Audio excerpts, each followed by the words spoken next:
al-shabaab ayaa xaqiijiyay geerida mid kamid ah saraakiishooda ugu sareysay kaasi oo ku dhintay dhuqan dhanka cirka ay fuliyeen diyaaradaha Mareykanka ee saaxiibada la ah dawladda federaalka Soomaaliya.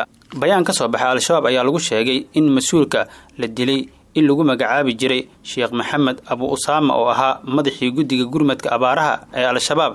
al-shabaab ayaa sheegay in Usaama lagu beegsaday agaarka degmada Bu'aale ee gobolka Jubbada Dhexe oo ah fariisinta ugu weyn ee dagaalyahanada al-shabaab ay ku leeyihiin koonfurta Soomaaliya.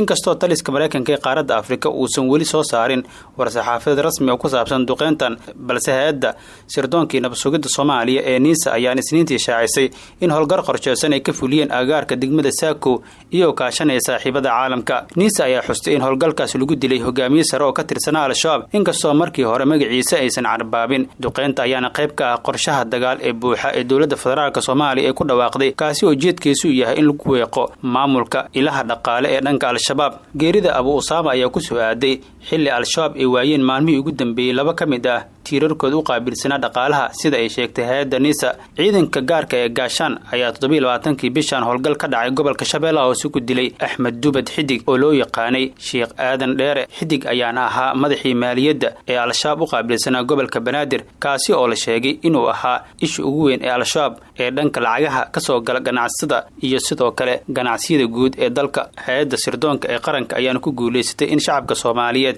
ay ka dulqaado dhibaatadii ku hayay hogaamiye Axmed Dubad Xidig ayaa lagu yar qoraalka NISA. 4 maalmood ka hor dilka Xidig, ciidamada ammaanka ayaa sidoo kale toogasho ku dilay Cabdullaahi Xasan Cabdi Cusuble oo ahaa madaxii guud ee maaliyadda al-shabaab kadib howlgal ka dhacay 23kii bishan Janaayo.